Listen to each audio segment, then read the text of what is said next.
sitting here. It's their job. It's the ministry's job. Please don't go into minor politics. Please don't care for your extensions. I'm sorry. I was offered the extension. I refused. I said, no, I've done my job. I'm 60 years of age. I have to go back. That's it. I have to do my job. And I'm very happy. Trust you me. I work 20 hours a day. People who know me very well. And I'm fresh. I'm very happy. I'm 75 years of age now. And I'm fit like a 30-year old man. Why? Because my job gives me satisfaction. So please try to understand that this conference is cyber threat intelligence. I'll spend few more minutes on these three words. What is cyber? It's nothing new to us now. But today we are totally dependent on it. Totally. Just think for a minute if we don't have internet now. And they will take 2 minutes to stop our internet. Why? How? You know it better than me. Number one. Number two, cybersecurity is no more a choice. No more a choice. We have to adopt it. Number three, as I said, we have to orchestrate noise in our country in cybersecurity into some music. How and when, I don't know. I'm trying to do my best. We can work together, we can work in isolation, I don't care, but we should be very clear where we are going. There's an old saying that if you don't plan, you plan to fail.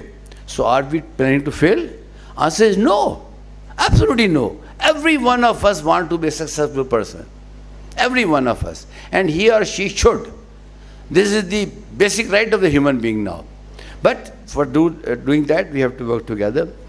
We can talk hours and hours on our education system, on future technologies, what we are doing, why our youth is going abroad, why every young man wants to travel abroad. Yes, going abroad is an opportunity. We should go. But not as a revenge to the country, that I am leaving this country because of this. I'm sorry. I'm sorry. This shouldn't work. And trust you me, it's the responsibility of people like me, people like you sitting here, to motivate them, to give them confidence.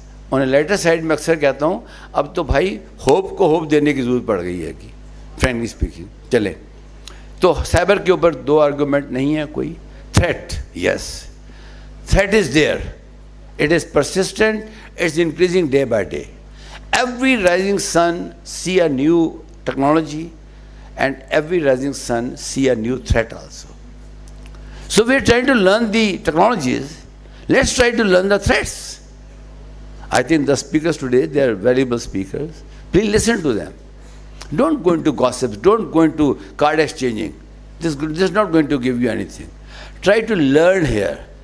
The people Faisal has invited, I am part of his effort for the last 22 years, I told you.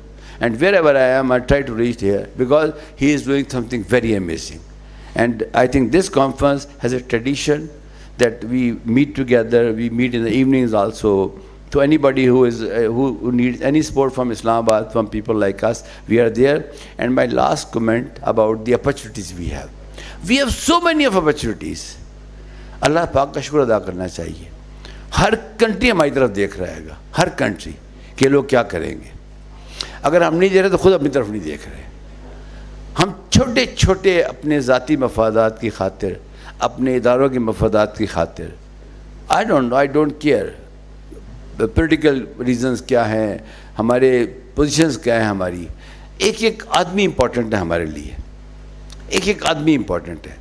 इस conference के अंदर सारे सरकार के लोग बैठे हैं. उनसे मेरी रिक्वेस्ट है सब लोगों से, बेटे साहब वेलकम. बड़े पुराने साथी हैं बेटे साहब और हम, माशाल्लाह. अच्छा, गुजारिश ये है कि ये जो आज की कॉन्फ्रेंस है, ये जिस चीज़ की तरतीब दी गई है, इसमें एक से एक पैनलिस्ट होंगे आपके. Please try to present here. Please try to present here. मैं उनमें नहीं हूँ पैनलिस्टों के अंदर, लेकिन मैं क्वेश्चन ज़रूर करूँगा. मैं सारे पैनलिस्टों को बता रहा हूँ और बड़ा मासूमाना सवाल करूँगा. You know me very well. मैं मासूमाना सवाल करता हूँ हमेशा, ठीक है, और मुझे करना चाहिए. गुजारिश ये है कि आज हम इस हॉल में जमा हुए हैं लंच तक.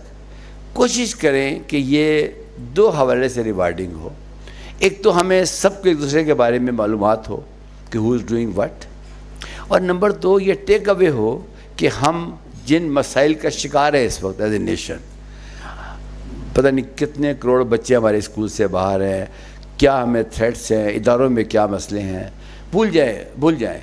माजी जो है उसके सिर्फ पछतावे हैं कि मैं ये करता तो ये होता, ये करता तो ये करता। मुस्तकबिल के खौफ हैं, मोमेंट्स में रहें। आज सोचें कि जो अगले 4 घंटे हैं आप सब लोगों के, ये सोचें क्या लर्न करके जाएंगे यहाँ से, क्या अपॉर्चुनिटीज़ लेकर जाएंगे। आज आपके और मेरे पास जो कुछ भी है वो इस मुल्क ने दिया है हमें। मैं रिपीट कर रहा हूँ, मेरे इख्तलाफ हो सकते हैं, 100 लोगों से मेरे इख्तलाफ होते हैं, लेकिन वो ज़ाती नहीं है, वो एकेडमिक इख्तलाफ है, होने चाहिए। लेकिन जो कुछ आज आपके पास है, ये गाड़ियाँ, ये घर, ये सब कुछ इस मुल्क ने दिया है हमें, और हमें इस मुल्क को ही वापस करके जाना है। बहुत शुक्रिया आप लोगों का, thank you much.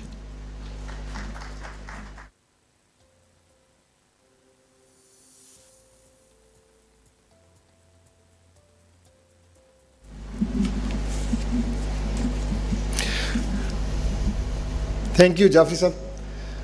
You reminded me that we were together since 2001. It's a long time, 23 years. और जो बातें इन्होंने की हैं फैसल साहब की, I think I would also say thanks to Faisal साहब जो नेटवर्किंग करते हैं, and we all get together for some event or conference. Next, we have an overseas guest, Mr. Igor Stoledov, Technical Sales and Business Manager, Group IB. He will deliver his presentation on the future of cybersecurity, protecting businesses in an evolving threat landscape. Please welcome him on the stage.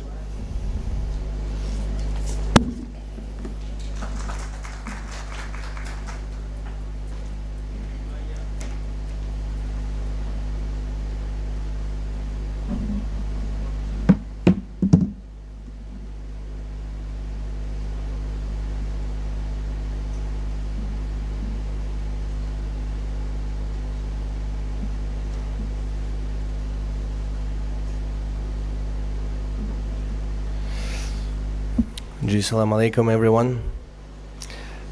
Really, it's first of all big pleasure for me to be in front of you.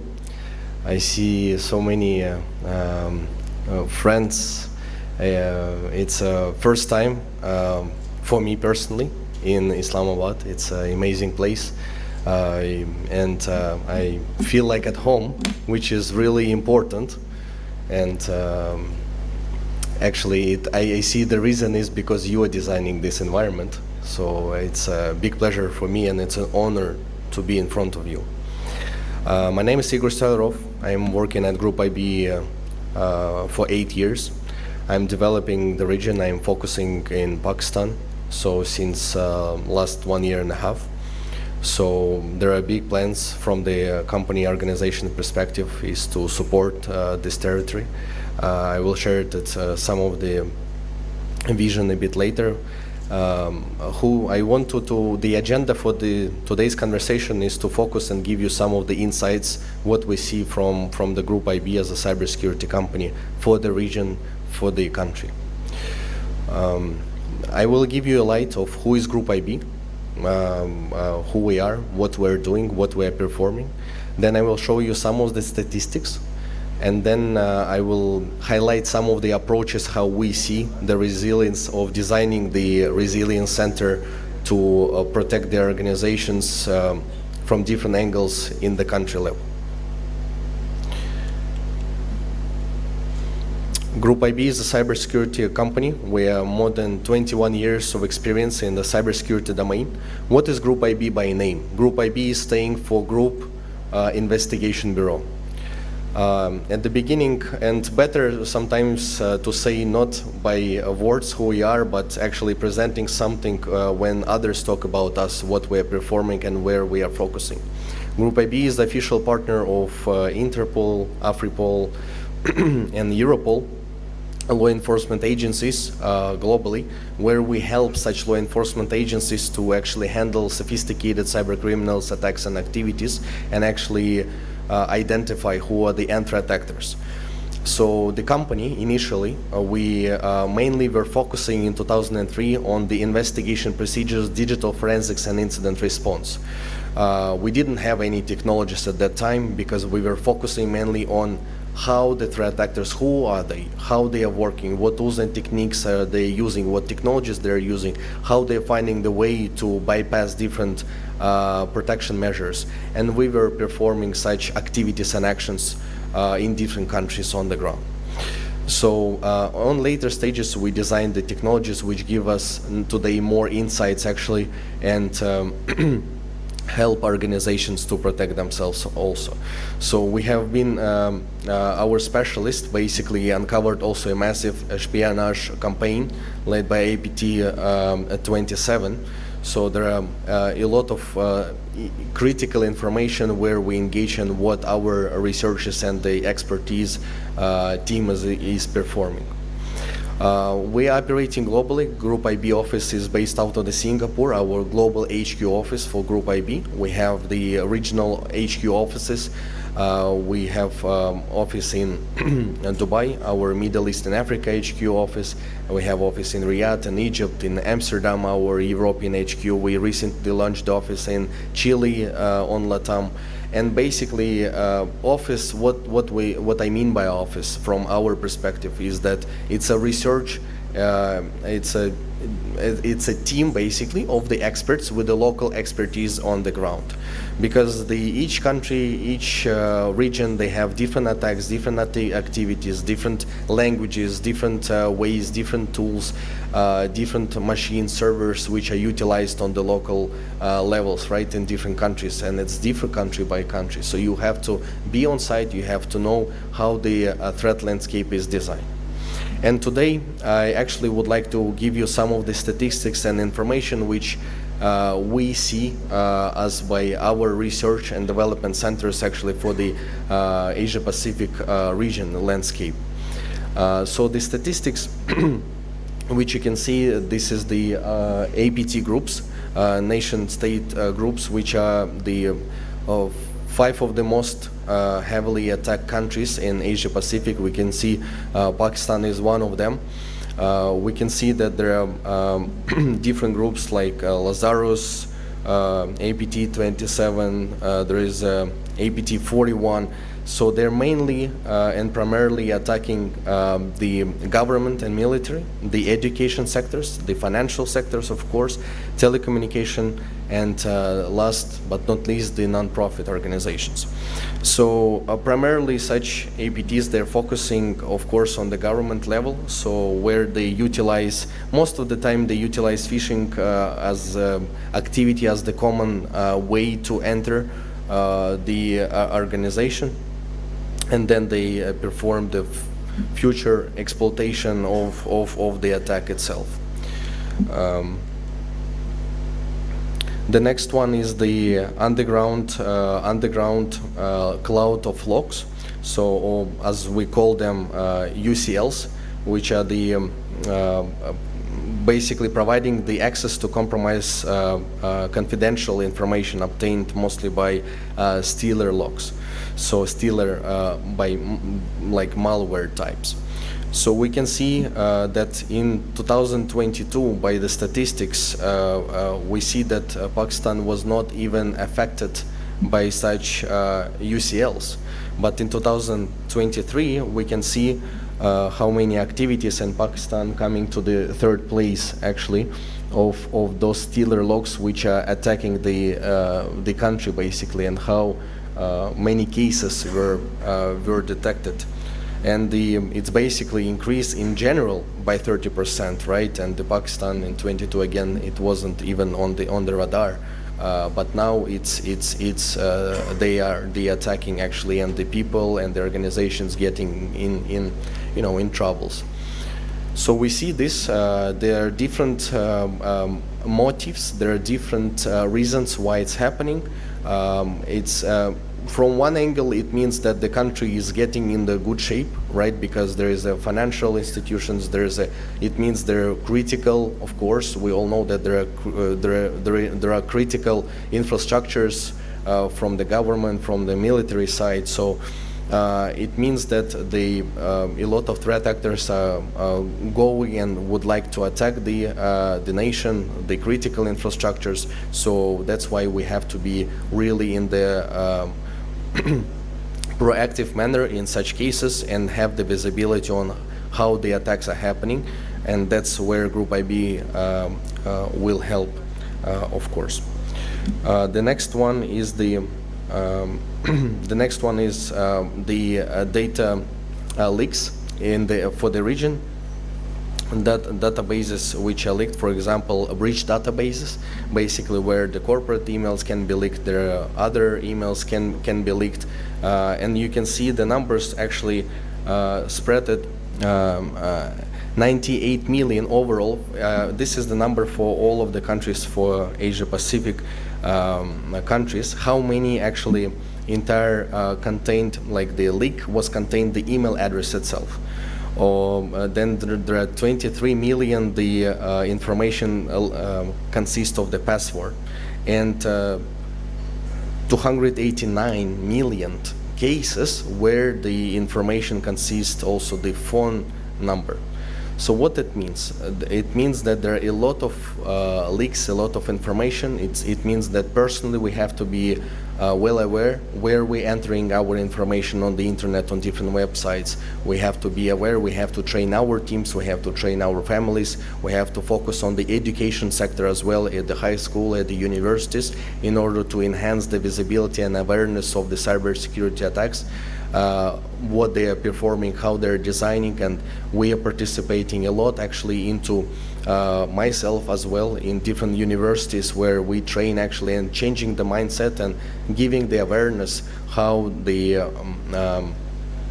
students or kids, they can be tricked and then their details will be ruined, all right, and be under the risk. At the same time, it's important from the organization's perspective. If we see so many emails, so many passwords, so many phone numbers, there could be for the financial sector a lot of fraud activities, for example, exist, where there will be cold calling activities saying that I am the authorized person from the bank, please proceed with the payment. So that's actually whole attribution, and there is a consequences from different actions which each of us is performing when we're going online, because this is the most important risks and the cases which are facing nowadays.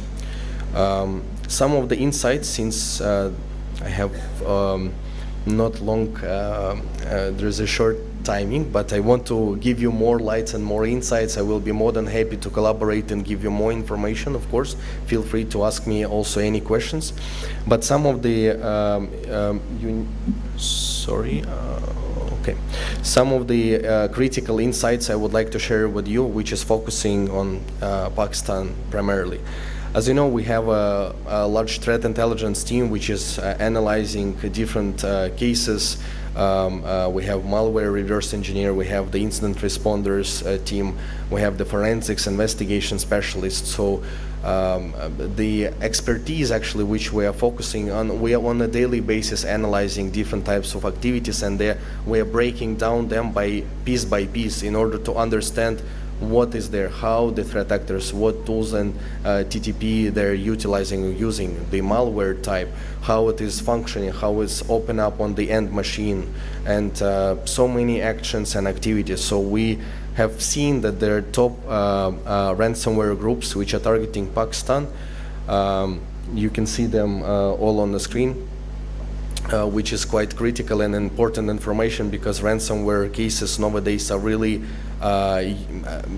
they're getting to the next level, and they're really unique, which is why, from what sense they're unique. When the threat actors basically trying to attack the organization, of course they check the most typical protection tools which are well-known companies are utilizing and using, and they're testing basically on their behavior, how they will act, and that's how the threat actors are selecting the vector of how they can avoid the detection logic of the certain technologies, right?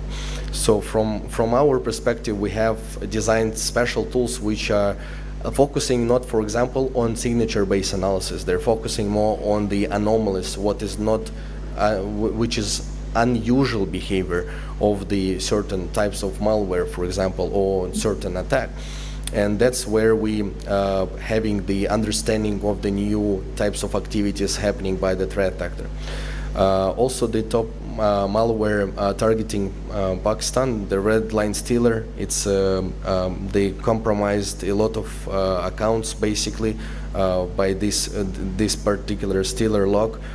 For more than 4 million compromised accounts. There are Racon, there are MetaStealer and Rise Pro.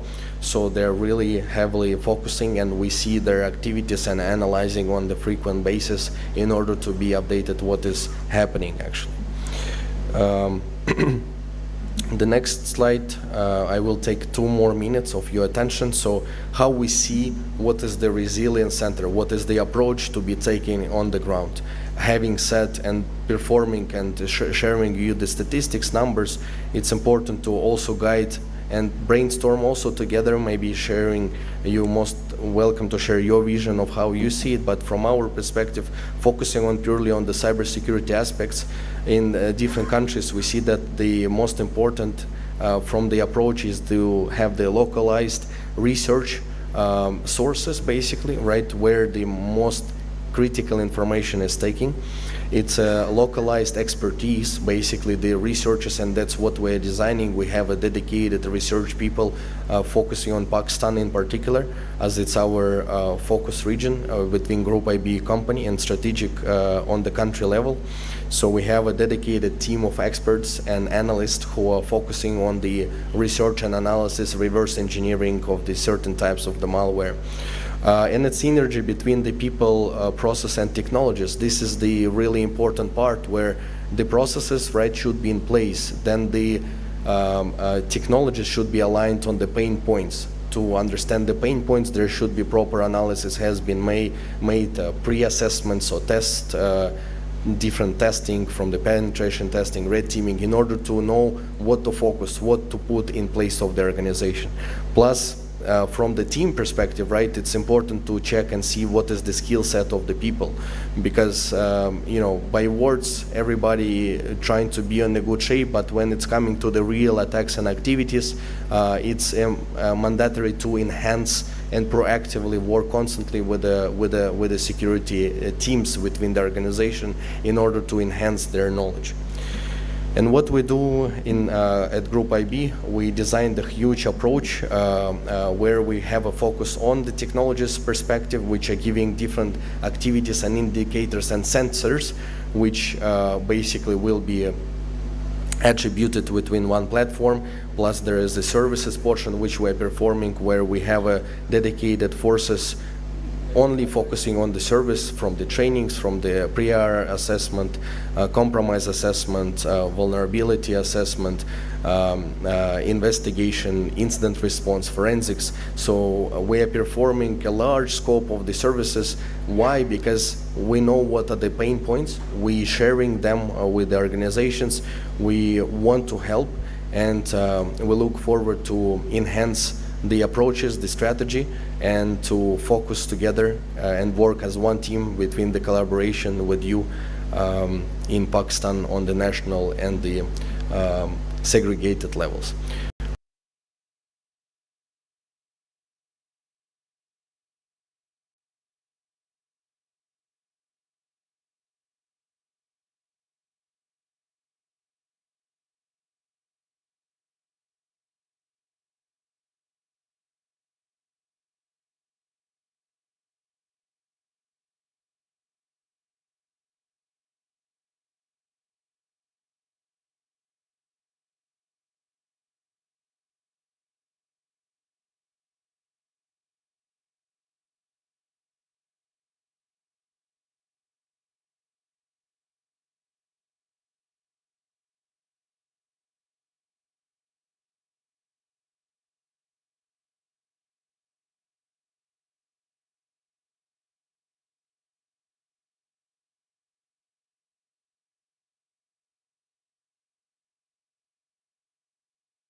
AI-based cybersecurity platforms have matured more than ever before.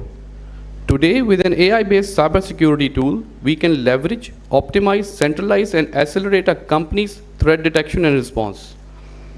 AI-based cybersecurity platforms uplevels the entire security team by centralizing, analyzing, and operationalizing security data across a company's entire security stack.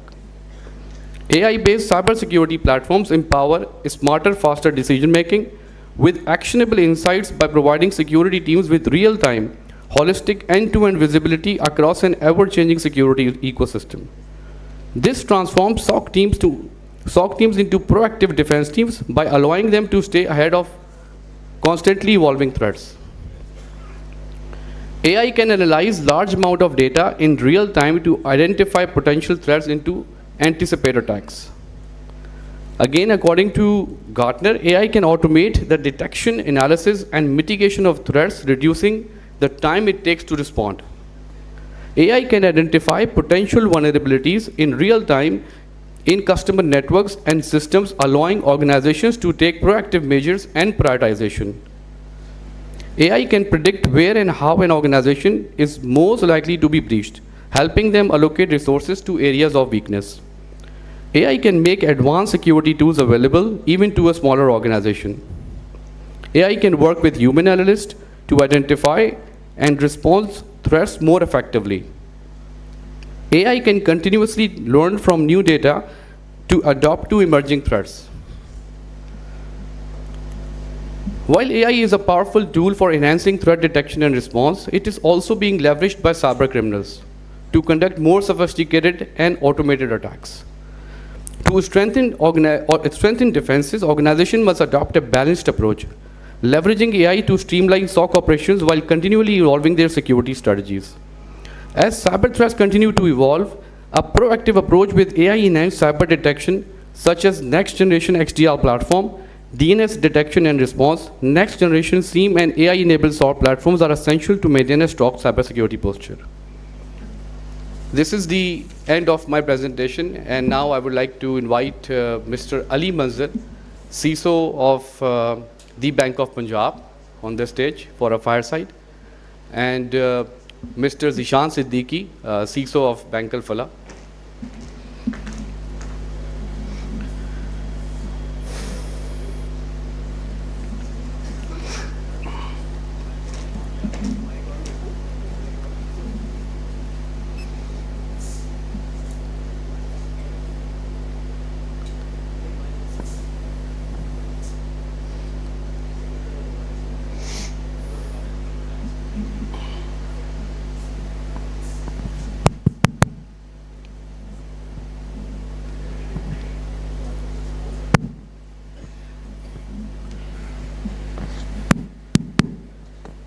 Good.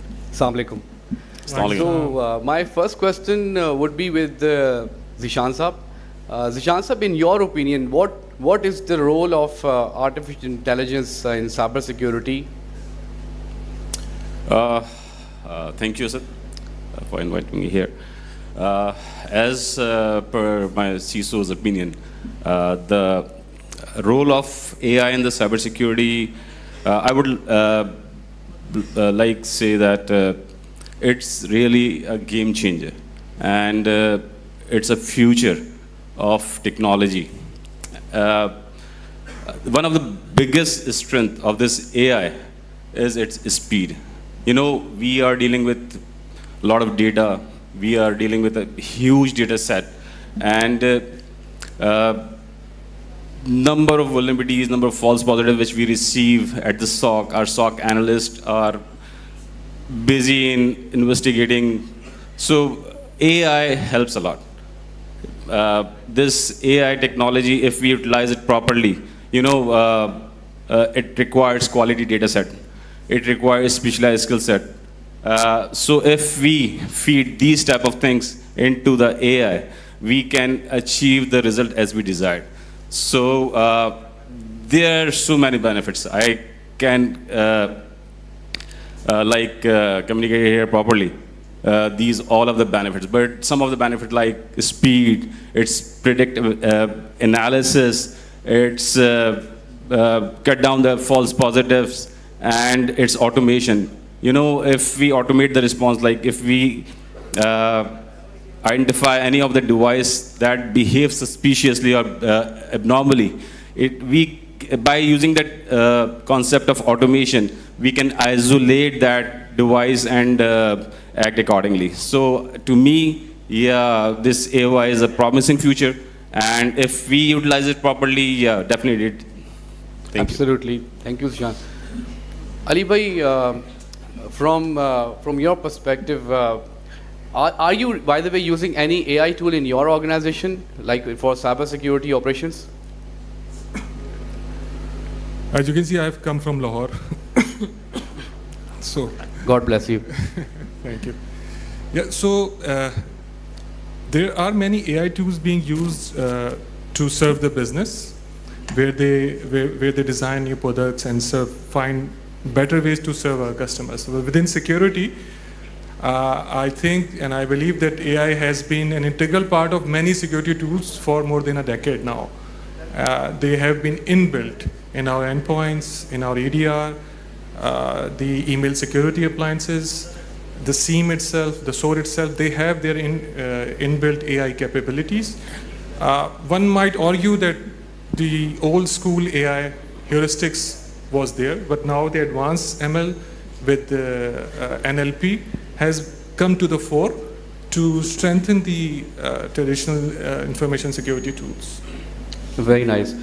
Zishan sir, are you using any AI-enabled platform? I know it's confidential for your bank, but it's still like, or are you in the phase of any decision making? Because as you mentioned, without AI, running SOC nowadays is impossible. Yeah, like Ali said, that there are a number of technologies which we are using as an industry in our SOC for our application security assessment. There are a number of things, but it's progressing. It's still in exploring phase. AI is still not mature, I believe. It takes time. So yeah, we are utilizing this technology at our best, but a lot of tools. Yes, yes. So I can. I would say that the modern day SIEM along with SOAR have this inbuilt AI capability where they can actually reduce the clutter. They provide context to our SOC analyst as well. And there are AI tools which we have been recently evaluating, which actually provide us an asset inventory while collecting data from various, and they deduplicate that, normalize that information, and provide us, our SOC analysts, a context of the incoming threat. I mean, the actual human element remains while we have all the tools deployed. As you mentioned in your presentation, there is an alert fatigue for our SOC analyst. And while alerts come from various components of information security, the human element remains that the SOC analyst knows how much of a risk this incoming threat is. So, but it takes for him or her for some time to come to that conclusion. With the help of AI, SOC analyst can have a better understanding, a quick approach to the context of the incoming threat, with related to the on-prem or the already deployed infrastructure. Yeah. Absolutely. This is exactly the problem which we were actually facing in our security operations center, both in the offensive one and the blue team one in Karachi and Islamabad. And the major problem was the multiple dashboards that we used to dig into. So once we saw that there are threats coming in from a particular environment, to investigate into those threats, we have to go and deep down into multiple dashboards to investigate. With AI, I think that problem is solved.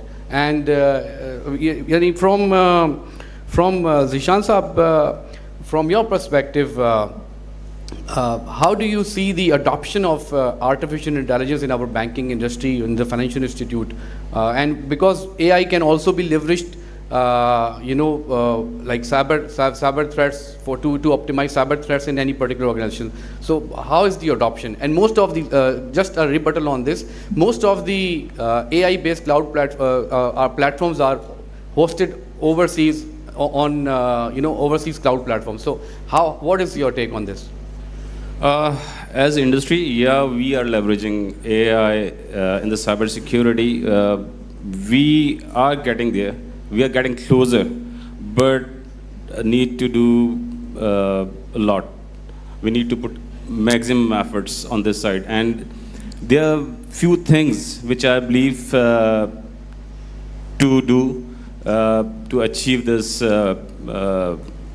requirement. Like we need quality data, because AI works or relies, I must say that, on the data that should be like clean and in the required format. So most of the organizations, are struggling in maintaining the data quality, and this is one of the challenge.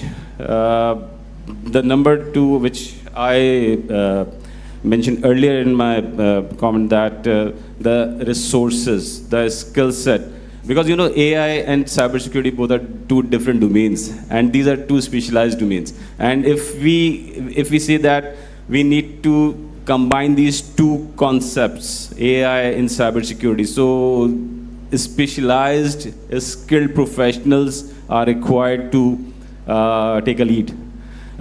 In banking industry, yes, there is a lot of requirement from these AI technologies.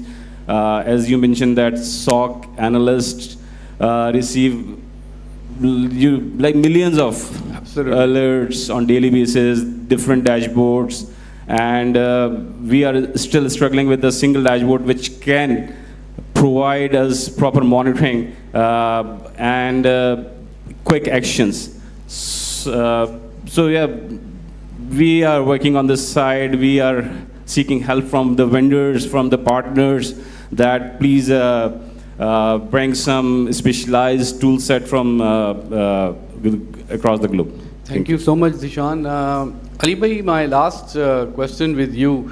During this year JITEX, we were able to meet with some cybersecurity enthusiasts who are developing AI platforms for on government levels, infrastructure for AI usage for government levels.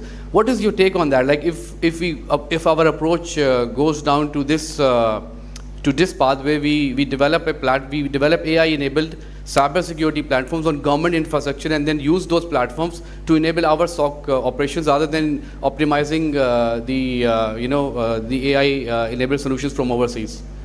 Yes, AI can be utilized in any field. I mean, I hope that AI is used to solve some small problems currently being faced by people in Punjab as well.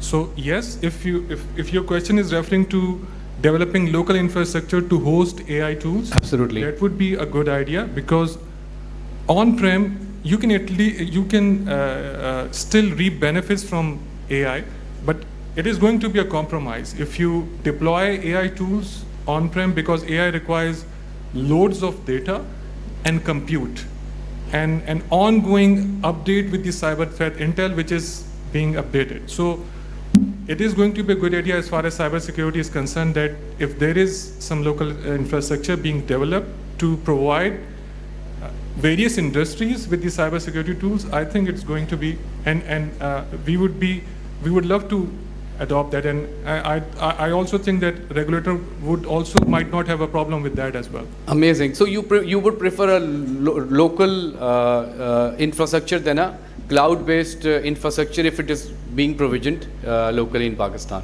If it's a choice between on-prem and local cloud, of course, we would opt for local cloud. Amazing, amazing. Thank you so much, Mr. Zishan and Mr. Ali. Thank you for providing me the opportunity. Any questions anyone have for the gentleman here? Question? Yes.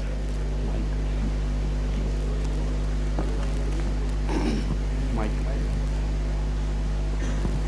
See you there.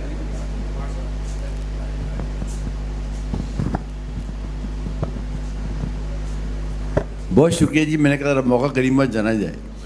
निशान आपसे सवाल है, फिर एक आपसे मासूमाना सवाल करेंगे। आप AI को इस्तेमाल कर रहे हैं जो एक which is giving us the capability to think proactively, not reactively. Up till now, we have been thinking reactive, right? Definitely, you'll be getting a lot of information, naturally, as you rightly said. Are you sharing it with the banking community? I'm not talking about the government. I'm not talking about the other partners. I know the delicacies of it. But is there any forum under your State Bank, National State Bank cert, that are you sharing information? Because in case of Bangladesh, what happened? They lost so much of money in one night because they were not sharing mechanism.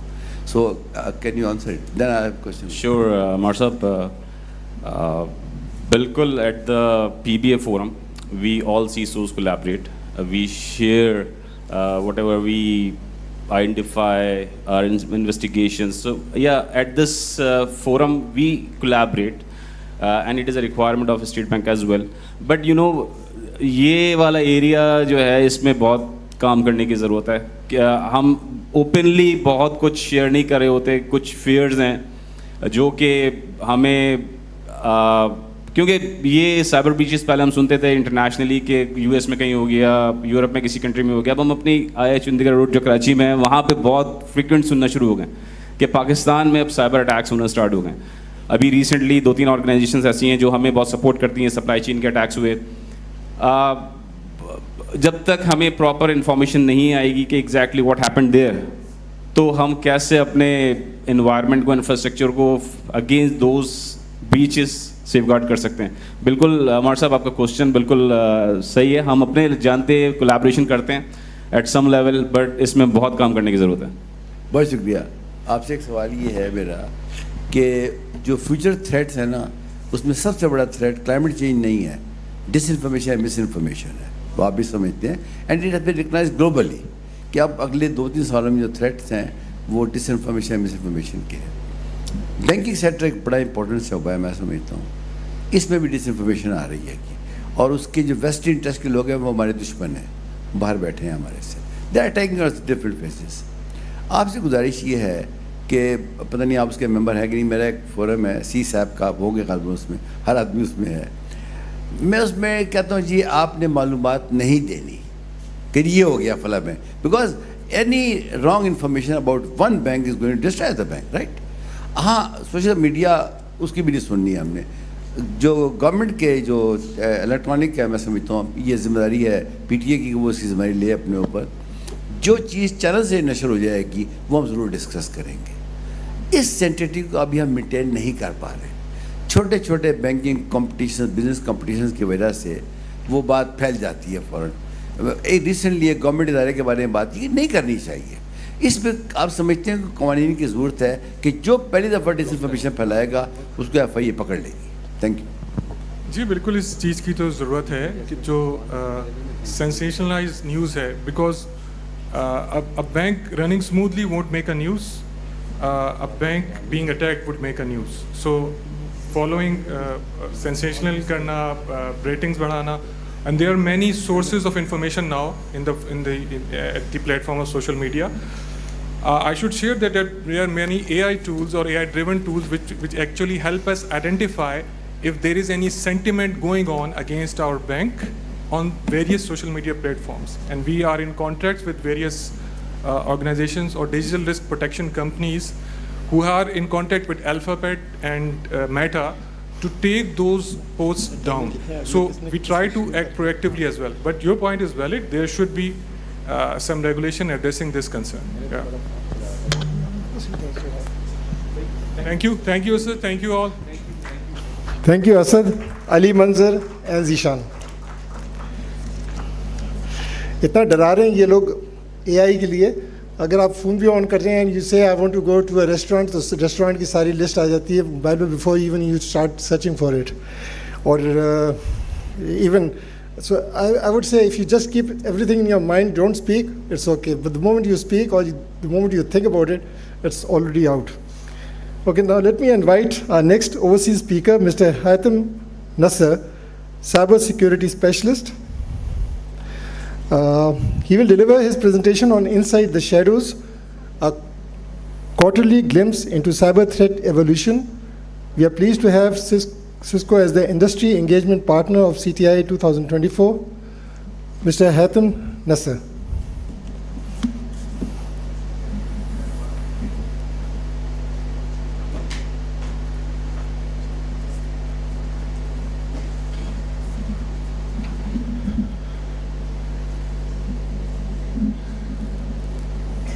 Assalamu alaikum, everyone.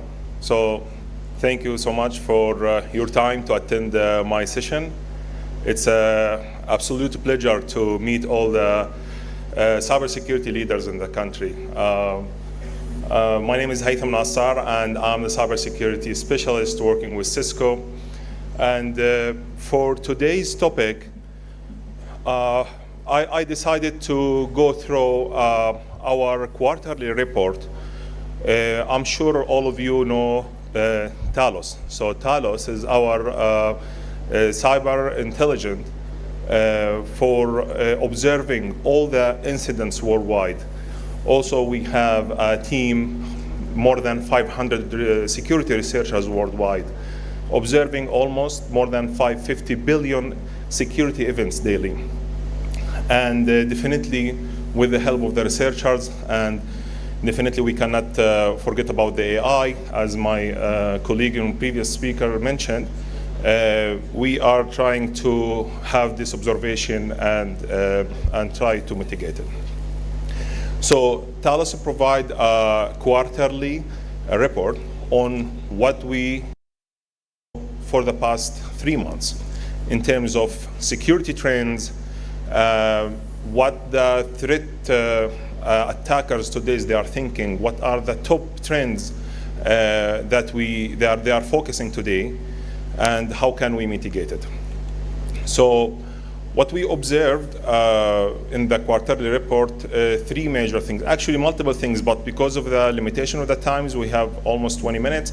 So we'll try to focus on the 3 top observations we found. So number 1 is that most of the threat attackers, they are focusing on the identity-based attacks. You can think about the group of hackers or the attackers as a company or a business. They are trying to penetrate the organizations, governments, with the lowest cost. So what would be the lowest cost for the attacker is the lowest resistance, which means they will not invest a lot of tools, a lot of resources to have this attack. So that's why we can see the identity-based attacks is one of the top trends for the past 3 months. And what we noticed also, secondly, is the initial access attack. So it all starts with starting initial access attack, and guess what? This is using a valid account. Today in the organizations, they have valid accounts, dormant accounts, which can be vulnerable and be used to do the attack. And the third trend we observed is the weakness. There are a huge weakness in doing, I would say, the due diligence of adopting the security solutions, MFA, misconfiguration, which really one of the top threads, which we will discuss in details later on the presentation. So those are the top, I would say, destination attacks for the attackers. So as you can see, the top 3 is the financial services, manufacturing, and education. Definitely the retail, public administration, and healthcare is not far away from the top 3. In addition to the other segments, it's not ignored by the attackers. So as you can see, no one is safe from the cyber threats. Don't tell me you are a utility organization. Don't tell me you are a small shop. Don't tell me that. Since you are running business, someone is waiting for you. Someone is waiting and waiting for the chance to attack and to steal your data. Definitely, those information is based on worldwide observation, but definitely this can be changed based on geological location. For example, in some countries, we observe that in the financial sectors, they are investing a lot in cyber security. So you can see that there will be a lower attacks. But overall, in general, worldwide, that's what we found on the top organizations. So as we can see, the identity threats is the top 1. And what will be the tools for the threat actors to get access or to do this the identity-based attacks. So one of them is the password spraying. So password spraying is actually one of the, I would say, easiest and lowest cost for the attacker, which will go to the dark web, collect all the available passwords, and will try and error for, it's like a brute force access. So they will try to access the accounts with multiple options or multiple passwords that they have. And if they are lucky enough to get an access, then the organization is compromised. The second identity threats, which we observed in our report, is the credential harvesting. And credential harvesting, it doesn't mean, or it could be not the main reason for credential harvesting is to do the hijacking or the attack. So some people, they are doing just credential harvesting to sell it on the dark web, to do business. Again, you have to think about the attacker. He's a businessman. He's trying to enlarge his business, to make it profitable. The third threat that we found is the adversary in the middle, which basically we will talk about in details in the next slides about MFA bypass. So MFA, which is multi-factor authentication, which is, in my opinion, and I think in your opinion, it should be something mandatory to be mandate in all organizations. You need to have two-factor authentication. Today, I'm sure most of you are using WhatsApp application, banking applications, and definitely whenever you do the registration, it will ask you, would you like to add your phone number for an MFA, to send you an OTP code, for example, or you can use an authenticator. And attackers, they are getting the advantage for that, for being in the middle between the MFA and the user. So they can hijack the MFA by having a token insertion, and they are trying to hijack the MFA and using your credentials to do their due diligence and access. And the last one, which we saw in the market for the threat, is actually the insider threats, which is really important. And when I'm saying insider threat, it doesn't mean it could be intentional. So it could be an unintentional insider. And that's why we need to invest more in the organization in the change management. When we do a change, we need to make sure this change is audited, approved.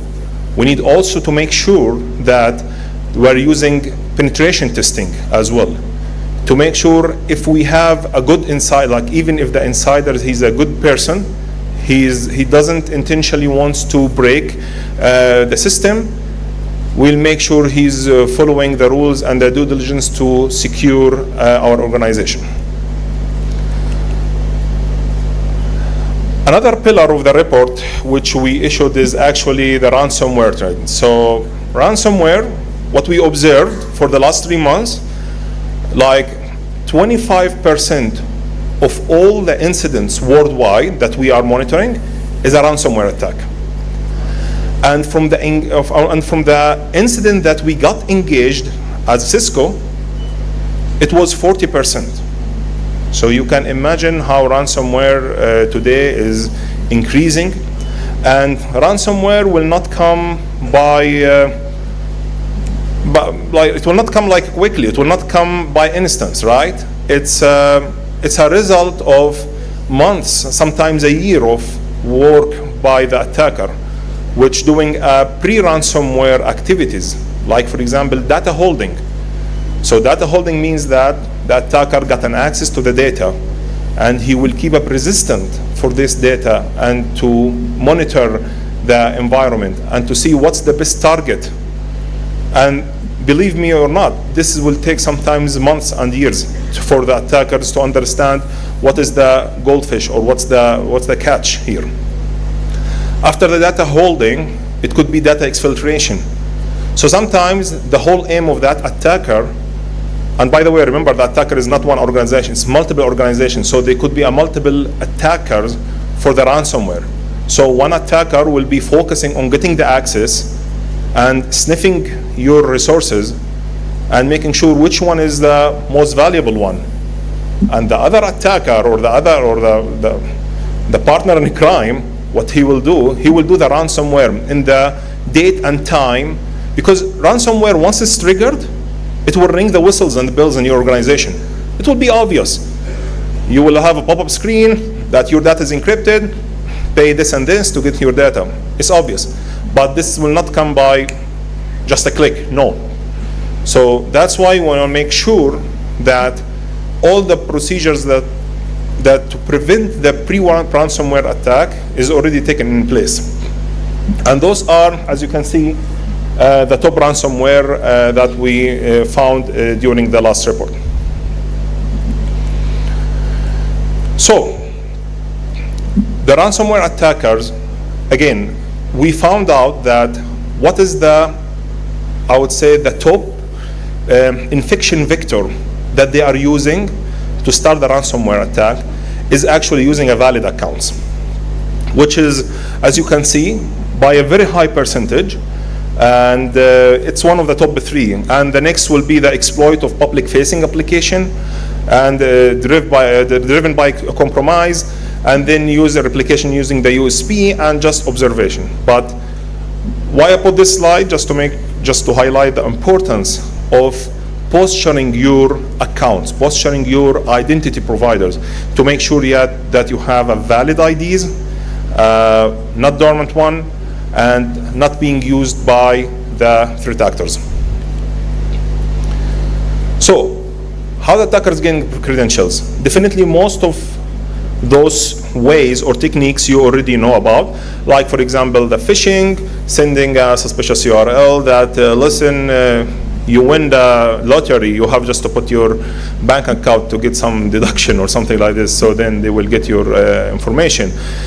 Stolen credentials using the browser passwords, infostealer by just installing malware that can steal your credentials, dormant accounts, which we talk about the accounts that's not being used in the organization. And today we have a lot of third parties, and one of the third party that we acquired recently, I think it's 6 months back, is ORT. So I'm sure most of you know who's ORT. It's one of the pioneer companies with the identity threat intelligence. We acquired that, and it's basically doing the posturing for your user accounts. And it will obviously locate which one accounts that are dormant, with a low, I would say, weak passwords. We can talk like more than 20 minutes about it, but for the sake of time, this is just a brief about the ORT here. And one of the interesting method of getting the credentials is the IABs, so which is the initial access brokers. And this is a group of people that they drill down to get all the users' credentials. They invest a lot. Okay, and this is their bread and butter, to get all the access credentials, and then they will be a broker for those credentials. Like they will have a catalog, a menu for which customer you want, which level of the customers, and they can sell the credentials for the ransomware attacker. So it will make it life easy for the ransomware attacker. As I said, it's a combined of multiple attackers. Each one has their own purpose. Okay, so what will be after the compromise? What will be the attacker's mindset after the asset is compromised? So first of all, establishing persistence. So they want to make sure that there is a persistence communication to those assets to be low and for a long time, to make sure that all the investment I did today to penetrate the asset will not go alone. I have to keep the persistence. And next is using command and control. Definitely we know about CNC, which basically will control the asset remotely. And the last thing what we observed also is the defense evasion. So today the attacker, they have the capabilities to try to uninstall any EDR solution that today you have, which is scary, right? Because usually the EDR or the endpoint detection and response tool is the first line of defense for your organization, because it's attacking the users, and this is the protection for the users. So this is one of the top behavior that we found, that what they are doing after the compromise of the assets. Top security weakness. So this is the top weakness we found. Again, as you can see, as I mentioned before, the top one is the misconfigured and lack of MFA. Again, MFA in different organizations or different cybersecurity insurance company, they will mandate that you have to have an MFA, right? And what we notice is, as of today, still there will be a lot of MFA bypass and misconfiguration. Then the misconfiguration and the lack of EDR. We understand that EDR is not one of the easiest solution to operate, and sometimes working with the endpoints and the stations got frustration. And you know what? The IT admin said, you know what? Let's disable it, just for the sake of your file will work and you will not get this error. This should not be allowed, because this is the way that the attacker will use to penetrate your organization. So, since we are talking about the MFA, one of the things that we discovered or we found through Cisco Duo, I'm sure you know Cisco Duo is one of the top secure access solution today. We found that one of the things that's being spread is something called push spray attacks. So we know all MFA. So what will happen for the spray attacks, that those attackers will hammer all the users with multiple MFA notification. And as a statistics for that spray, we found out that most of it's not responded by the users, as you can see here.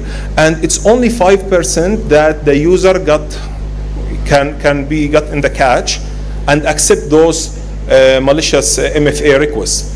But do you think that 5% is a low percentage? No, it's really high.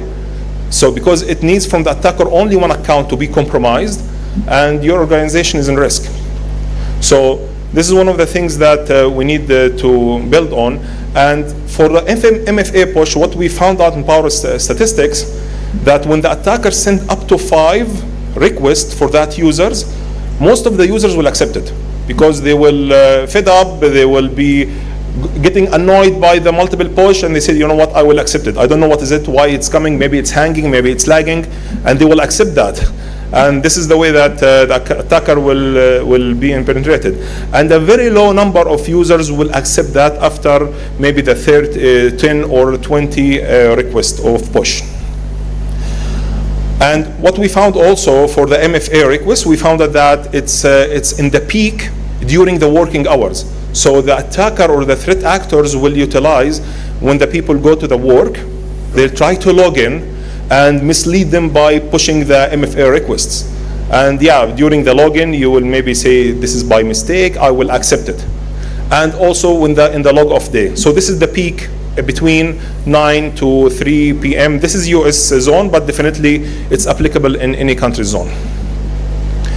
And based on all of that, in our report, we found out that those are the top attack technique based on meter attack framework. And as you can see, the top one is the valid accounts. So this will show you the importance of securing the accounts that you have. I know we are running out of time, but this is the last slide. For recommendation, what will be the recommendation? So we have to limit the access for the users. We call it the least privilege access. So you want to make sure to do a posturing for your user's role, who has an access to what, and you need to limit that. Next, you need to ensure you are using the MFA. We have the Cisco Duo for MFA. You can use any MFA. We are not talking about specific vendor here, but MFA is one of the keys. And third thing, you have to do a routine auditing to ensure dormant accounts is disabled. And this is the beauty of one of the part of the Cisco Duo. We have the Cisco Intelligence, and will posture your ID. So the posturing is not only on your devices, in your endpoints, it's only on the valid IDs.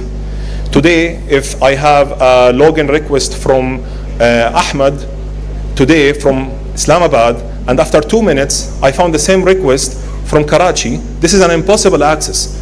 So I need a solution to block that access.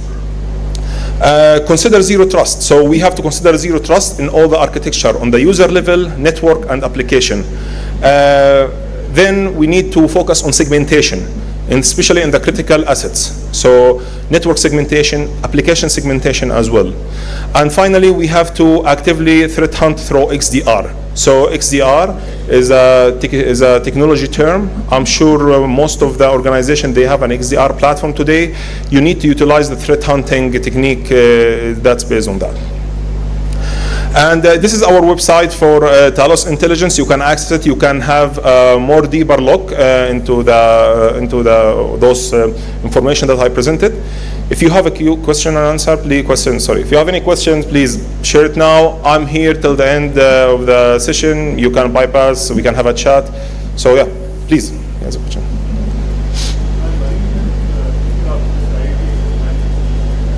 I cannot. Sorry, but I can't hear you.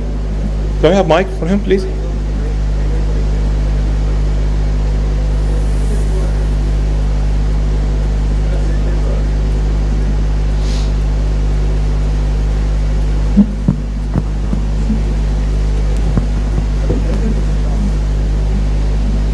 Hello. Hi. Quite a good presentation, actually. And one of the elements that we are discussing today regarding the artificial intelligence, right? I'm actually heading this solution at Jazz, and this is something that I'm interested to know, that how artificial intelligence is aligned with this identity threat protection.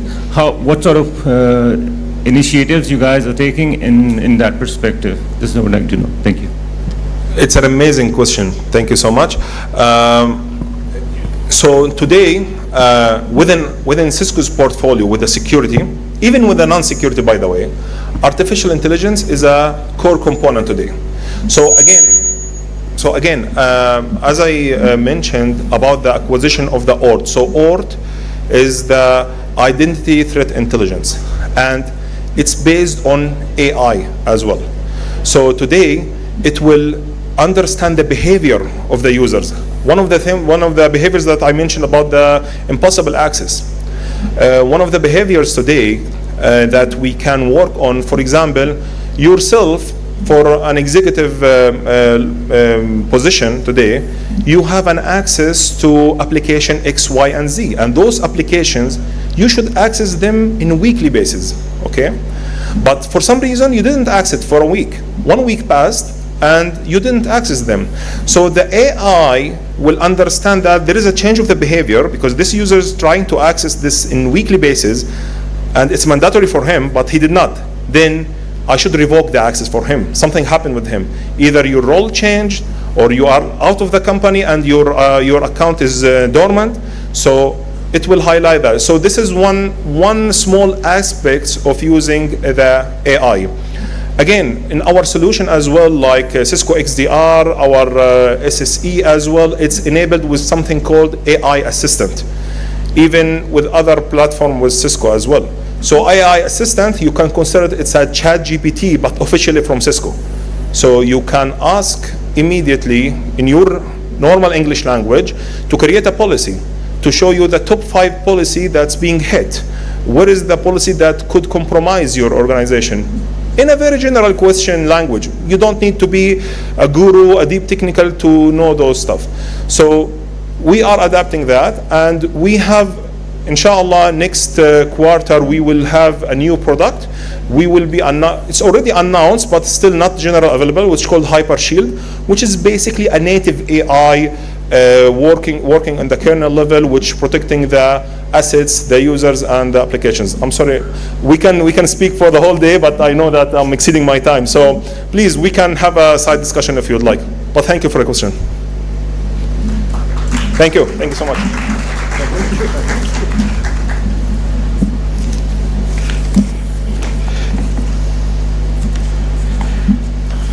Thank you, Hayatum Nasser.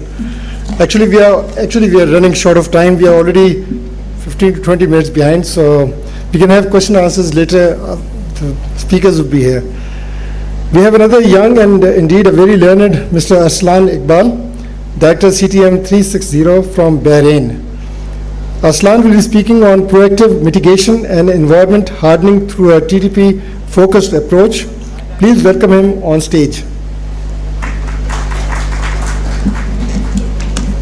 Hello. Clicker, please. Assalamu alaikum. I hope everyone's doing well. Nice to see a full house. So thank you for your time. There are some faces which I recognize. I've spoken to everyone over the last 4 or 5 years. First time we're meeting, so inshallah we'll meet in person. So today I'm just going to have a conversation. It's not really about anything specific, but it's more to do with what we've learned. And what we've learned over time is that, as all the speakers have also covered, there's a lot happening in cybersecurity. I'll give you a quick introduction about CTM. So CTM is a frontline vendor in digital risk protection. We're an external attack surface, CTI, and takedowns. And I love technologies. I love scalable things. I think data, SaaS, technology, that's the future. AI is the future. And that's a very good place to be. I have the privilege, the opportunity, and the luxury of doing a lot of these talks globally. And this is the first place जहाँ मैं उर्दू में भी बात कर सकता हूँ. So, thank you. आपने सबने बहुत टाइम दिया, बहुत शुक्रिया सबका. हम लोग थोड़ा सा टाइम के लिए शॉर्ट हैं. So what I'll do is I'll speed things up. I'll try to finish before my allocated time. As you know, अगर आप न्यूज़ में जाएं, काफ़ी चीज़ें होती हैं दुनिया में जो बार बार हमें नज़र आती हैं. आप गूगल करें न्यूज़ में, you will see a lot of news about cyber breaches, cyber security, cyber losses, threat actors, and this is constant. So this is just a small 1% in a point in time this year. Not to pick on anyone, it's not really about that. It's more to do with it's happening every day. What happens is, and this is in the last 3 days, and ये नाम जो है छोटे नाम नहीं है, ये दुनिया के बड़े बहुत बड़े नाम है. होता ये है कि there's a lot of repeatability, there's a lot of patterns, there's a lot of things which we can identify.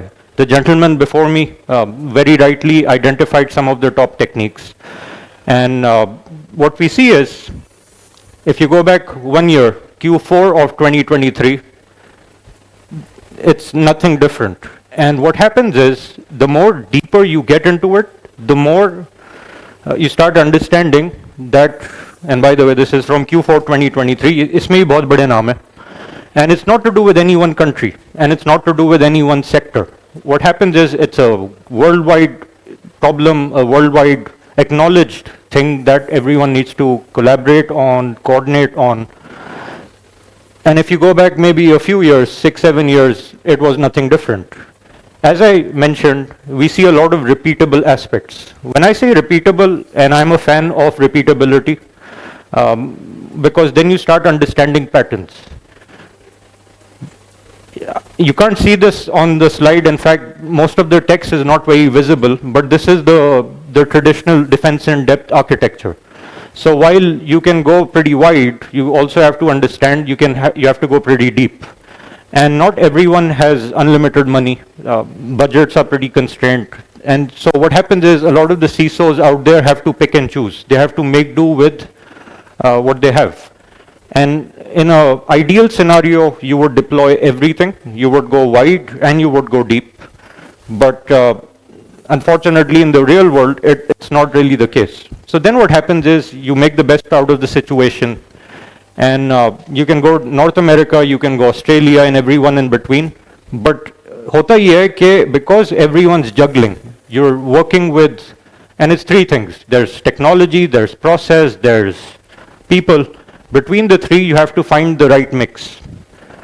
Unfortunately, globally, at least what we've seen is, it becomes a bit of a house of cards situation, especially when people in the wrong roles are doing the wrong things. So then what happens is, there is a blame the CISO, blame the vendor downstream situation as well. Press the scapegoat button. So the scapegoat situation drives a lot of fear. There's a lot of CISOs out there who are pretty nervous and they don't sleep that well, mainly because they're accountable for a lot. So that picture which I showed you, between the key roles: IT security, information security. These days it's cyber security. You have the GRC teams. There are a few stakeholders, but then the responsibility is pretty, it goes much beyond what maybe they thought they would sign up for. This is one challenge, and I think someone did mention it. They get, I think in the panel, they get hit with a lot of feeds, a lot of alerts, a lot of vendors, a lot of regulators, a lot of information. So how do you take something that complex and then bring it down into something manageable? And over here you can see there are different feeds by vendors, by certs, by industry, by authorities. And these days in North America especially, a lot of the CISOs are also being held personally accountable, personally liable, which is very scary, because if you're dealing with multi-billion-dollar industries and multi-billion-dollar enterprises, and it falls solely on the CISO, there is a line right at the bottom which says when there is a wholesale failure to carry out their compliance requirements, which means stay in line and do everything which is mandated. But what happens is it's a very stressful situation which is created. Then it becomes more a case of survivability rather than resilience. How do you become resilient? Because survivability just means every day is a new day and you're trying to get by, you're fighting the fight and trying to stay in the game. But with resilience, usually people look at it like security spending. I don't even bother updating the slide. I think I've had it for the last 3-4 years. I don't even change the numbers anymore because it's academic. And the loss is also similar. So if you were to plot it on a graph, your spend might go like this, but your losses are projected to go pretty exponential, which means there's a disconnect along the way. Now I'll make it a little technical so at least people understand, or how do you become cyber resilient at every stage of the attack, which starts at reconnaissance, goes to weaponization, goes to delivery, exploitation, installation, and so on. This is 7 steps. It was developed by Lockheed Martin. And Lockheed Martin is a aviation/defense contractor. And they just said logically, just like life has a cycle. You are born, you live your life, and then eventually you pass away. The kill chain, as it's called, is also the life cycle of an attack.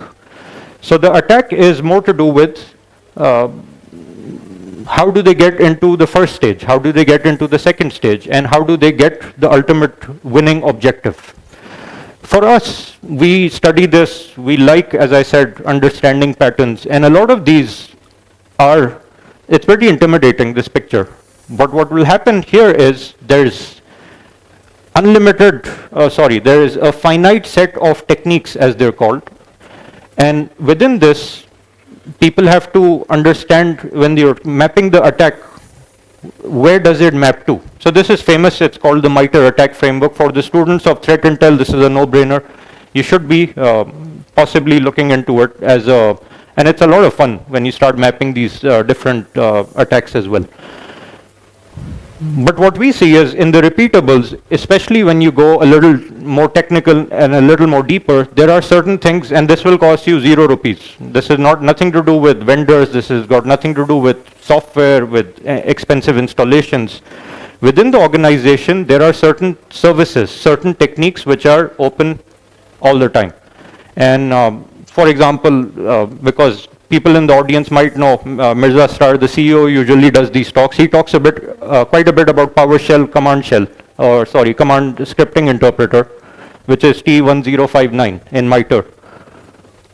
These techniques are always open. bits admin, always open. ps exec reg.exe, usually you see them running. So the idea is, fine, the technical audience, the technical people in the room, they might be able to relate.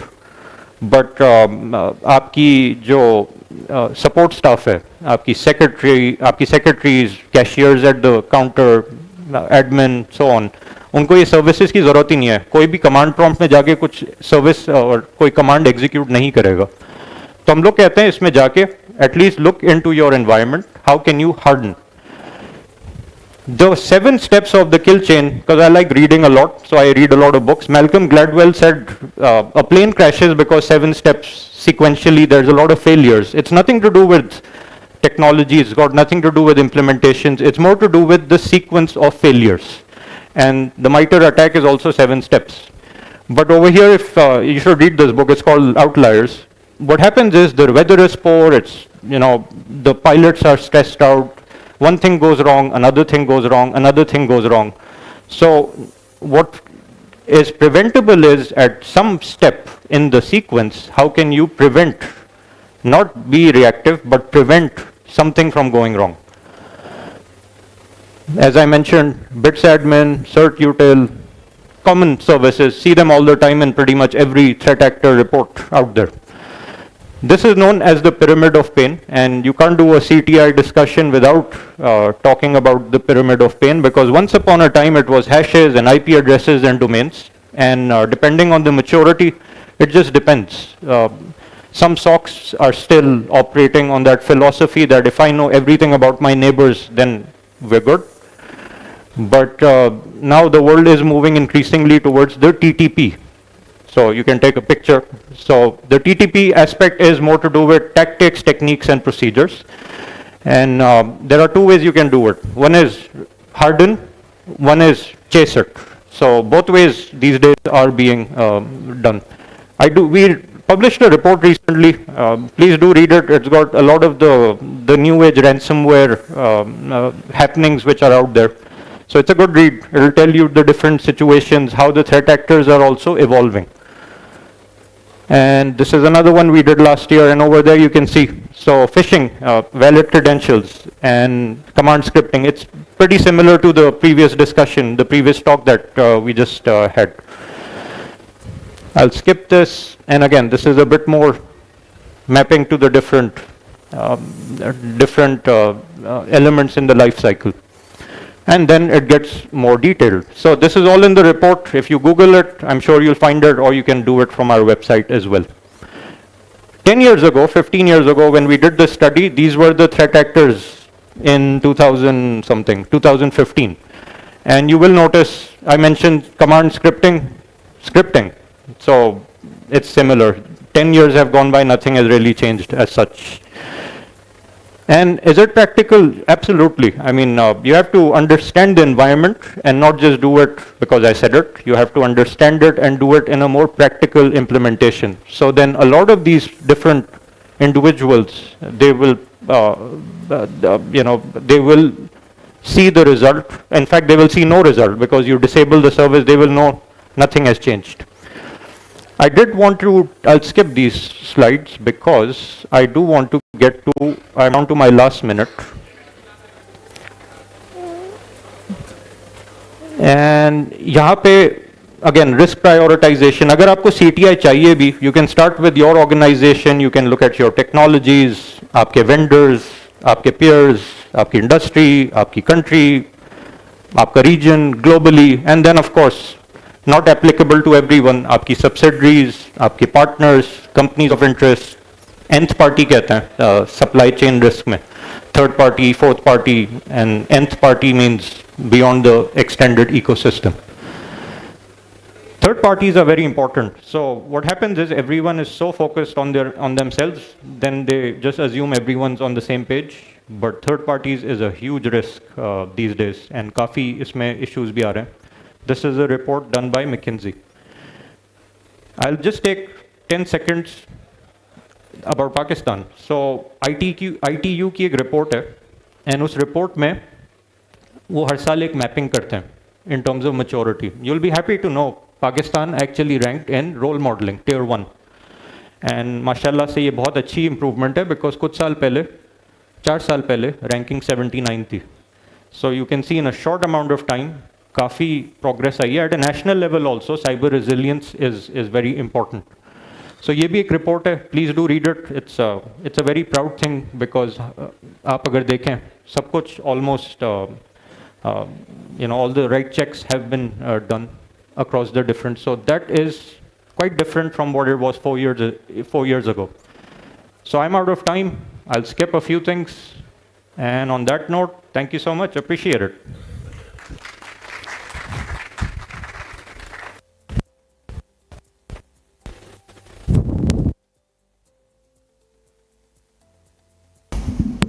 Gentlemen who are standing behind, excuse me, all those standing behind, आप लोगों की आवाज़ इतनी ज़्यादा है कि it's creating disturbance for those who are sitting and want to listen to the speakers. Either please sit down or please keep your volume low. All those standing behind, all those who are standing behind, या तो आप लोग आवाज़ अपनी कम रखें या please बैठ जाएं, क्योंकि you are disturbing the people who would like to listen to the speakers. Kindly keep your volume low.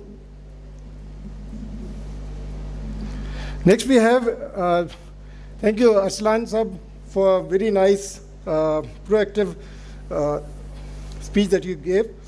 Now we have Brigadier Rana Farooq Salim, Secretary NTISB, who will deliver his presentation on Pakistan security standards implementation.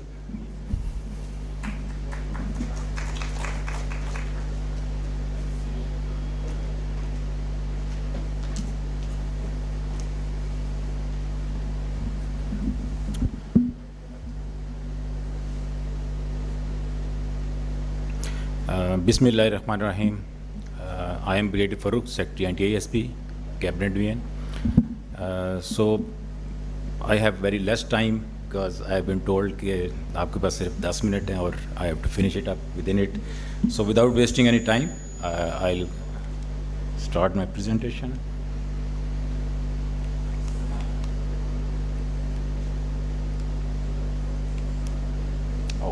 Okay. The first slide, it is just showing the how the Pakistan security standard was evolved. So lately, the TM-27, it's a document which was developed in 1994, was followed for evaluating the security devices. It was a sketchy and a outdated one document. So we worked days and nights, and we created this, we developed the Pakistan security standard, which was recommended by National Standard Committee for notification in November 21. And later on, on 14 January 2023, it was notified by the Pakistan Standard Quality Control Authority, and it was, sent to everyone and all the stakeholders for its countrywide adoption before 1st June 2028. And it was also given to everyone for its devise the migration plan by the people. So what is PSS, Pakistan Security Standard? It is just a set of documents for security strength evaluation, which include crypto algorithms, like block cipher, stream, hash, etc., crypto equipment, including all the encryptors, and IT-sec equipment like firewalls, routers, etc. So it basically advocates use of tested and trusted devices by the organization. So this is very important slide.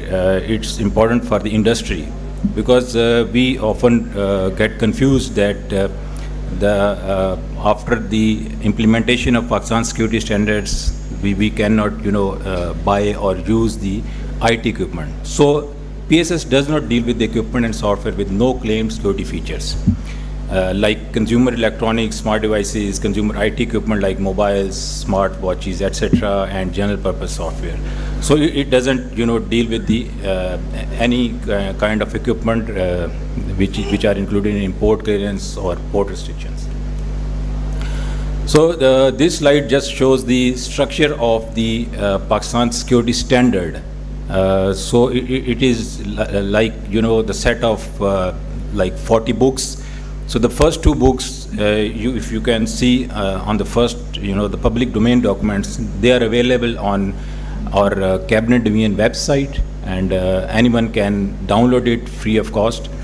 The remaining documents are restricted release documents and private domain lab documents. They are restricted, and they can be bought from us by writing a letter. But it will be given to the people who are interested to develop their labs, or if they are interested to, if they're in the process of developing or procuring some security devices. So what are the benefits of Pakistan security standard? So the first one is it is going to replace TM27, which was a outdated document. It also provides the benchmark to quantize level of security offered by the vendors. It will also give the guidelines and global best practices to the developers, vendors, and evaluators. So organizations will also be able to select a website published pre-tested device list, so that all the equipment which will be evaluated will be placed on our website, and you can select any equipment from there and you can use it in Pakistan. So it will also support the import substitution of the crypto and IT products, and simultaneously will also generate avenue for the PSS certified value added exports. So we have a approved business model for Pakistan security standards for the labs as well as for the users. So it is shown on the slide, you can see it, and we can discuss it later on. I will be here. And we can compare it with the, I'll show you a slide, we can compare it with the international market as well. So talking about the policies and regulations requirement. So this standard complies with the national standard required for the security devices, which are specified in the documents like National Cybersecurity Policy, CERT rules, and the other important rules related to cybersecurity. So it is not going to limit IT sector, which I have already explained, and it will also assist telecom and government sectors in auditing regime. It will also, improve our image in global crypto community. That the second last point, which was highlighted by Mr. Arslan, the last speaker, that this is not the only factor, but definitely it is one of the factors which contributed towards the improvement of our national cybersecurity ranking from 76 to the in top tier, that is in top 46 countries. And it is going to, improve in next 3 to 5 years again. So these are some of the international standards which we have, considered while, developing the Pakistan security standards. And the common criteria is one of the criteria which has been, implemented, and I am going to show you a few slides on the common criteria lab, which has been, developed here. So these are some of the PSS stakeholders in defense, public sector, academia, industry, and regulatory bodies. A word about common criteria Pakistan. So Pakistan is already a member of Common Criteria Recognition Agreement, CCRA, since 2008. So it is amongst, there are 31 nations which are already on board, and under a PSDP project, Pakistan will upgrade its membership by establishing international accredited ITSec evaluation lab and ITSec certification scheme by October 25. So this is the, we are going to do it in 2 phases. In phase 1, the lab which we have, developed here in Islamabad, that covers the 4 levels, EAL 1 to EAL 4. So in phase 2, we are going to, establish we are going to upgrade the lab and establish this. You can see on the right side of the slide, it is the, it shows the international rates which are applicable to the security devices which are going, we get evaluated from the international market. So as compared to this, we are going to, offer you very less, amount, and it is going to save our, money as well. This is basically the overall scope of common criteria, but the highlighted in green, these are the, areas which we are going to see now in phase 1, like boundary protection device, network and network-related devices, software applications, smart cards, product and digital signatures, key management system, etc.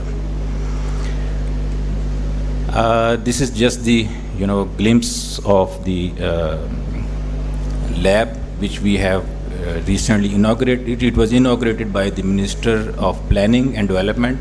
It is there on 4th floor of our Vacui Trust building in Islamabad. So you all are welcome to visit there and have a look what all facilities we have there. This is the last slide. This just shows the roadmap for the CCRA. So the tentative timeline for status upgrade at CCRA is March 25. That there will be a shadow assessment by CCRA team which will come here and they will do their assessment by June 25, and status upgrade inshallah will be in October 25 tentatively. So it is going to be internationally recognized national scheme and a certified lab then. That's all. Thank you very much.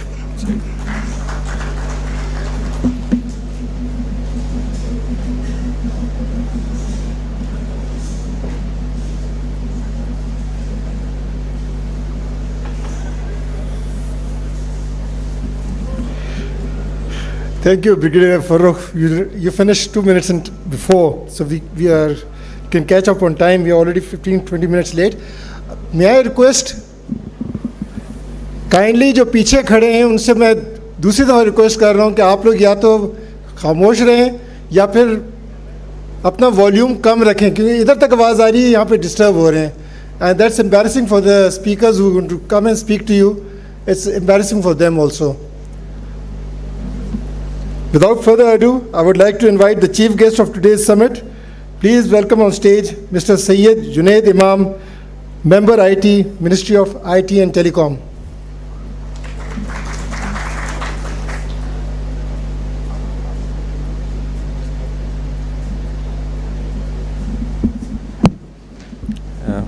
Assalamu alaikum, ladies and gentlemen. First of all, my gratitude to Total Communication, the organizers and the sponsors for hosting this event on a subject I think which is not well recognized at the national level.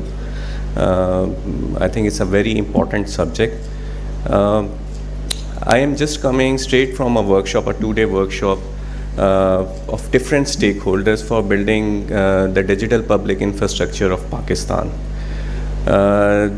This initiative is primarily based on a project, Digital Economy Enhancement Project.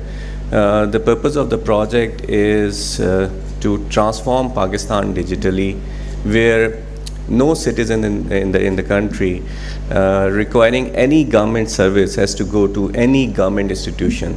Everything should be available digitally. So in one of the presentation, I saw many data breaches and leaks. I was glad there was hardly anything from Pakistan.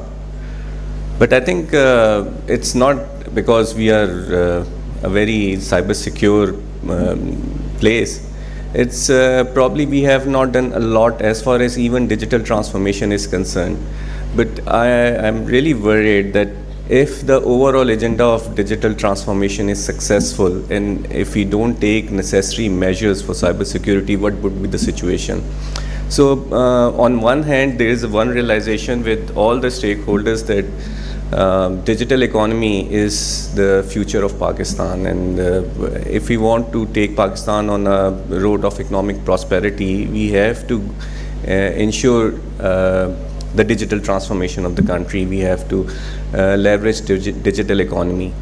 And I think one more realization that the stakeholders have to do, that we cannot take Pakistan on the path of digital economy if we do not ensure cyber security of our digital space. So indirectly, our economic prosperity is tied with cyber security. And for this subject, I think it's a very pertinent discussion that we are having. I think one important thing you all know that Pakistan has leapfrogged in the Global Cybersecurity Index, jumping from 79th position to the top tier nation role model. I see many stakeholders sitting here who have contributed to this, and a lot of effort has gone into it. I think if you want to increase the ranking of at a national level, many stakeholders need to contribute, and I think this is one area where different stakeholders contributed, and we really did well. But improvement is in this ranking does not mean that we have become secure. It just reflects that we are taking steps and measures in the right direction. We are taking measures which are required to secure the cyberspace. But I think still a long way to go, and a lot of energy, lot of resources we have to put in. Already there has been many initiatives that are taking Pakistan in the right direction. We had our first cybersecurity policy in 2021. National CERT has been established. Now we are in the process of notifying the sectoral certs as well. So I think probably one question Jafri Saab asked about sharing threat intelligence and on the social platforms, fake news. I think once the sectoral certs are established, the intelligence sharing should be more on the formal platforms rather than on the social media and other aspects. And I think once you are on a formal platform, the people would be more responsive and more responsible in sharing the information. So once I think in a month's time, you will see sectoral certs like in telecom, banking, education, and then there will be provincial government certs as well. So they all will be collaborating and communicating. So we see quick progress in Pakistan taking place, and we are hopeful then that once the next ranking comes in 2 years, we should come in a range from maybe top 10, 15 countries where all the aspects required for the cybersecurity is undertaken. One, I think, subject was AI in cybersecurity. So we realized that's very important, and you can fundamentally transform your capability to handle threats if you use AI. That's why the AI policy that is in the making, probably in a couple of months' time, you will see Pakistan's first AI policy as well. There is a special vertical on AI for cybersecurity. So I think there is realization that AI is also important for ensuring the cyberspace use of AI. And though these are two different technologies, and I think we have to build the right mix, and we have to build the right capabilities. I think the fundamental part is building the capacity, the capability. We see a lot of challenge of human resource. Most of and many competent and qualified resource go overseas. And I think this is a natural phenomena we have to understand, but at the same time we have to build the right human resource. So there is a special focus on capacity building as well. We had one boot camp in which we trained the trainers so that we have a reasonable number of trainers in the local ecosystem. At the same time, the last cybersecurity hackathon, and it's still taking place in different cities. So we included the capacity building part in the hackathons as well. So if we have the right skill set and a reasonable number of human resource, I think we should be able to handle the situation that is going to arise in near future, when there will be a lot of digital transformation activities, and the threats, we all know that they are evolving, and every day we are encountering new and new threats. So our capability, I think it's important that we build our capabilities and capacities in order to handle the situation. And I look forward to the new infrastructure that are building, the national certs and the sectoral certs, to take care of the situation, help the private sector. I think just in the end, one thing I like to mention, that we realize in the government that it's very important to collaborate with the private sector. So in these emerging technologies, it's the private sector that have the capability, and they should drive. The government's role should be facilitation. So in this cybersecurity and artificial intelligence, we are taking special support from the private sector. So even while building the national AI policy, we formed a committee which was led by the private sector. There were participants from industry, academia, and the government who combined together developed this AI policy for the country. Similarly, in the sectoral certs and the cert council that we are forming, there is representation from the private sector in the CERT Council, who will be looking after the overall cyberspace of the country. So it's, for us, it's very important that the private sector is engaged with the government and support the government, and our role is also to facilitate and support the private sector. And I think in this area, I think the jump that we had in the global cybersecurity index reflect this part. We cannot do this without the support and without the collaboration of the private sector. So I think it's very good that we see government and private sector sitting over here collaborating on this. And I think cybersecurity is another area where private sector and the government sector have to collaborate a lot more if we have to ensure our cybersecurity. And I think with this I would conclude my talk that collaboration is the key, both for the digital transformation and for the cybersecurity of the country. And I look forward to collaboration between the private and the government sector. Thank you very much.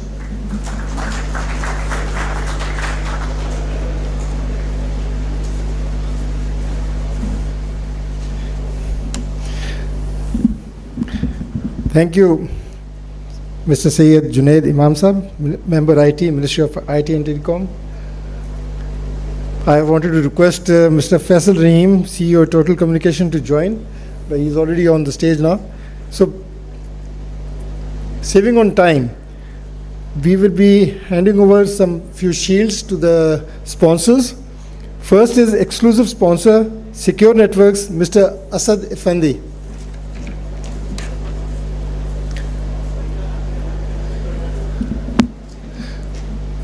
Mr. Asad Effendi.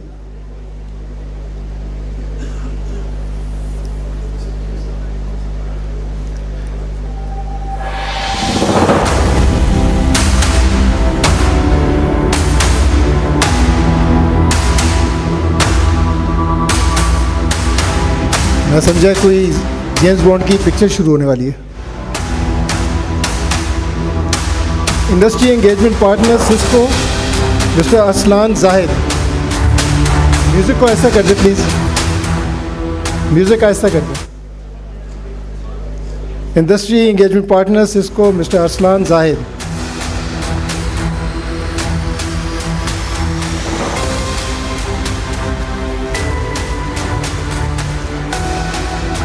Lead banking partners, I request Mr. Zishan Siddiqui, Imran Ahmed from Bank Al-Falah to jointly receive the memento.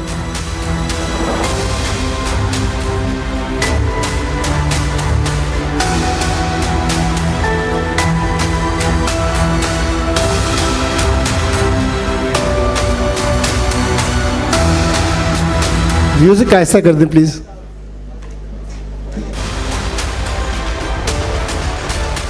Mr. Zishan Siddiqui and Mr. Imran Ahmed from Bank Al-Falah. Gold sponsors, National Bank, Khwaja Muhammad Ali, Global CISO, National Bank. Khwaja Muhammad Ali. CTM 360, Mr. Arslan.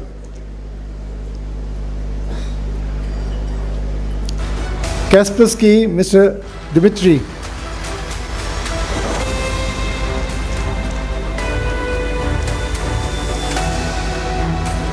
Kaspersky, Mr. Dimitri. Tech 6 Solutions, Mr. Osman Ahmed.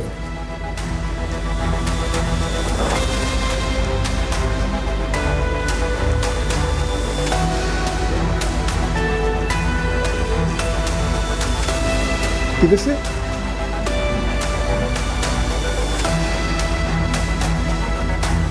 अच्छा, Mr. Zishan is from Tech 6 Solutions. Mr. Zishan.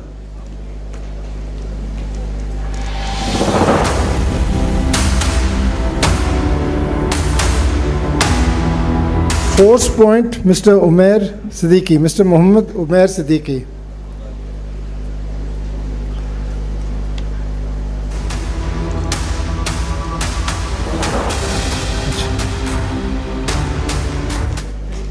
Mr. Umair Siddiqui. National Bank, इसके बाद Khwaja Mohammad Ali, Global CISO, National Bank.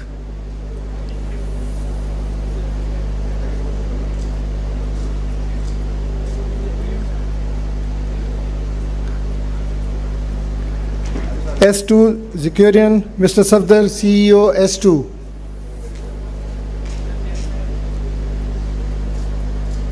Mr. Safdar.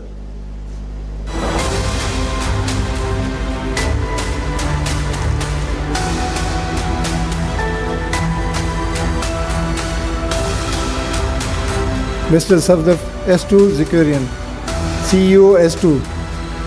GBM, Mr. Saqib Ahmed Khan.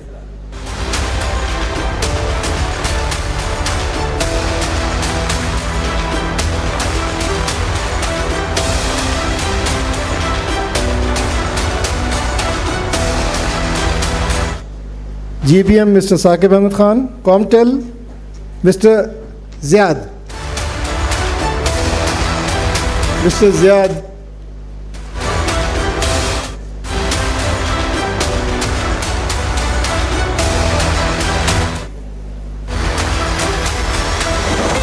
Next, after this, we'll be having similar sponsors, Secure Bytes and Reuters.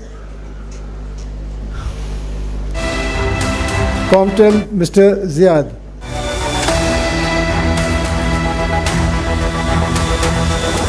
Silver sponsor, Secure Bytes, Mr. Nabil.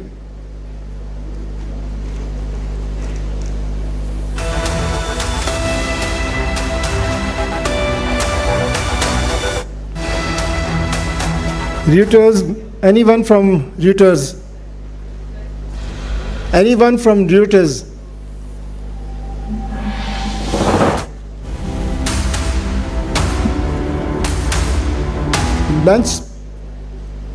Lunch sponsor, Access Group, Mr. Faisal Qadri.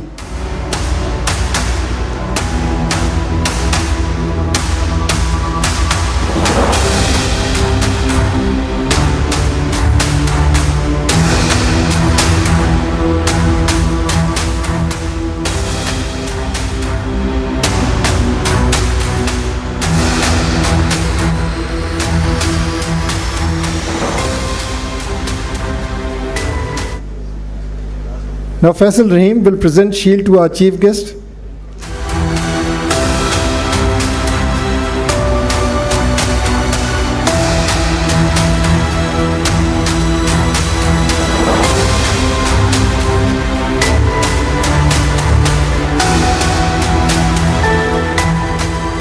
On a lighter side, we had to start our second session at 11:30, so we might have to skip the tea break. No. We'll have tea break, short tea break, but please join us within the next 15 minutes so that we can start our next session. We have 5 more speakers and 2 panel discussions.